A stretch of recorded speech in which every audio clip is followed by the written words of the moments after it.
जरा सोचिए, मान लीजिए एक दिन सरकार उठती है और एक नियम बना देती है कि भाई आज से कोई अपनी राय नहीं रख सकता, ना ही अपनी मर्जी से कहीं घूम फिर सकते हो। और तो और अपनी पसंद का कोई काम भी नहीं कर सकते। सोचिए जरा। तो ऐसे में हमारा संविधान, हमारा कॉन्स्टिट्यूशन सामने आएगा और कहेगा, अरे रुको बॉस, राइट टू फ्रीडम जिंदा है।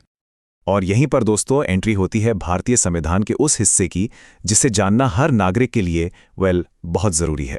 राइट टू फ्रीडम, ये हमें मिलता है आर्टिकल्स 19 से लेकर 22 तक, जो हमारे फंडामेंटल राइट्स का एक सुपर इंपॉर्टेंट हिस्सा है। और हाँ, जो लोग एसएससी, रेलवे या दूसरे कॉम्पिटिटिव एग्जाम्स की तैयारी कर रहे हैं, उनके लिए तो ये गोल्ड माइन है। ये सेक्शन एग्जाम्स का फेवरेट है। सवाल यहां से बनते ही बनते हैं। तो चलिए अब इसमें थोड़ा डीप डाइव करते हैं। सबसे पहले बात करते हैं इसके स्टार आर्टिकल की, आर्टिकल 19। ये हम इंडियन सिटीजन्स को ना 6 बेसिक फ्रीडम्स देता है। मतलब एक डिग्निफाइड, एक सम्मानजनक जिंदगी जीने के लिए जो बेसिक आज़ादी चाहिए वो सब इसमें है। चलो एक एक करके इन 6 को फटाफट समझते हैं। Number 1, freedom of speech and expression. मतलब आप बोल सकते हैं, लिख सकते हैं, सोशल मीडिया पर अपनी बात रख सकते हैं। हाँ, बस एक शर्त है कि वो फेक न्यूज़ या हेट स्पीच ना हो। दूसरा, फ्रीडम टू असेंबल पीसफुली। शांति से प्रोटेस्ट करना, मीटिंग करना, ये सब अलाउड है, लेकिन बिना किसी हथियार या तोड़फोड़ के। तीसरा, फ्रीडम टू फॉर्म एसोसिएशंस। आप अपनी यूनियंस बना सकते हैं, पॉलिटिकल पार्टी बना सकते हैं, कोई ग्रुप फॉर्म कर सकते हैं। चौथा है फ्रीडम टू मूव फ्रीली। मतलब आप भारत में कहीं भी आ जा सकते हैं, कोई रोक टोक नहीं। पांचवां, freedom to reside and settle. देश में जहां आपका मन करे आप वहां घर लेकर रह सकते हैं। और छठा, freedom to practise any profession. Doctor, engineer, YouTuber, जो बनना चाहें बन सकते हैं, बशर्ते वो काम इलीगल ना हो। लेकिन एक मिनट, एक बात याद रखना बहुत जरूरी है। ये जो फ्रीडम्स है ना, ये एब्सोल्यूट नहीं है।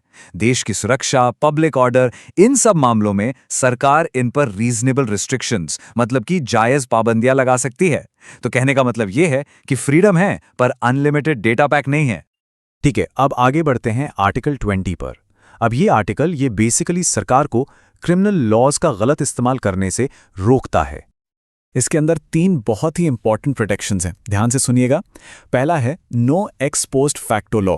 इसका मतलब यह है कि अगर आज आपने कोई काम किया जो उस वक्त जुर्म नहीं था, तो सरकार कल कोई नया कानून बनाकर आपको उस काम के लिए सजा नहीं दे सकती। दूसरा, नो डबल जेपडी। मतलब एक ही जुर्म के लिए आपको 2 बार सजा नहीं मिल सकती। और तीसरा, नो सेल्फ इंक्रिमिनेशन। इसका मतलब है कि पुलिस या कोई भी आपको जबरदस्ती ये कबूल करने पर मजबूर नहीं कर सकता कि आपने ही जुर्म किया है। मतलब फंडा सिंपल है, एक गलती एक सजा। और अब हम बात करने वाले हैं सबसे बड़े, सबसे powerful, and I mean the most powerful article की, आर्टिकल 21। इसे हमारे संविधान का दिल, the heart of the constitution भी कहते हैं। ये कहता है कि किसी भी इंसान को उसकी लाइफ एंड पर्सनल लिबर्टी से, यानी जीवन और व्यक्तिगत स्वतंत्रता से, कानून के अलावा और किसी तरीके से छीना नहीं जा सकता। और हाँ, यहाँ लाइफ का मतलब सिर्फ सांस लेना नहीं है, इसका मतलब है डिग्निटी के साथ, यानी इज्जत के साथ जीना। एग्जैक्टली, सिर्फ ब्रीदिंग नहीं, लिविंग चाहिए। आपको पता है इसी आर्टिकल 21 के अंदर कितने सारे अधिकार छिपे हुए हैं?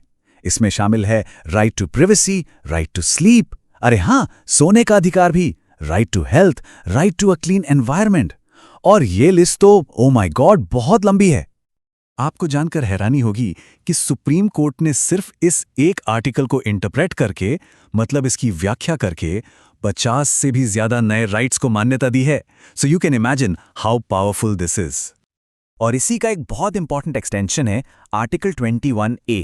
ये 6 से 14 साल के हर बच्चे को फ्री एंड कंपल्सरी एजुकेशन की गारंटी देता है। तो मतलब स्कूल जाना तो कंपल्सरी है ही, होमवर्क ऑप्शनल नहीं है। चलिए अब इस सफर के आखिरी पड़ाव पर आते हैं, आर्टिकल 22। ये हमें ये बताता है कि अगर भगवान न करे किसी को अरेस्ट किया जाता है तो उसके पास क्या क्या अधिकार होते हैं। तो सुनिए, अगर किसी को अरेस्ट किया जाता है तो उसे लीगली 3 राइट्स मिलते ही मिलते हैं।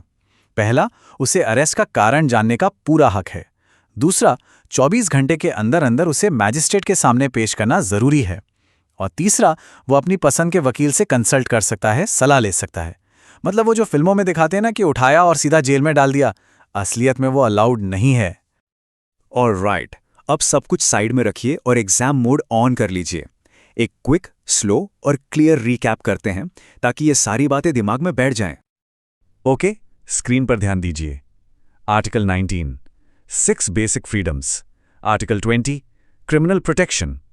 Article 21, right to life and liberty. Article 21A, right to education. और आर्टिकल 22, अरेस्ट प्रोटेक्शन। एकदम सिंपल है। और अब आज की SSC/रेलवे गोल्ड लाइन, इसे तो बिल्कुल मत भूलिएगा। राइट टू फ्रीडम मतलब आर्टिकल्स 19 to 22, और इन सब में सबसे ज्यादा पावरफुल आर्टिकल कौन सा है? Absolutely article 21।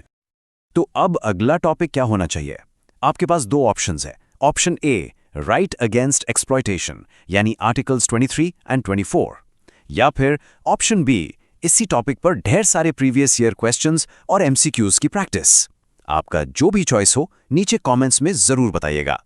और हाँ, छोटू का ज्ञान चैनल को सब्सक्राइब करना बिल्कुल मत भूलना। अगर आपको ये वीडियो पसंद आई हो तो एक छोटा सा लाइक जरूर कीजिए। ऐसे ही इंफॉर्मेटिव और फन वीडियोस के लिए छोटू का ज्ञान चैनल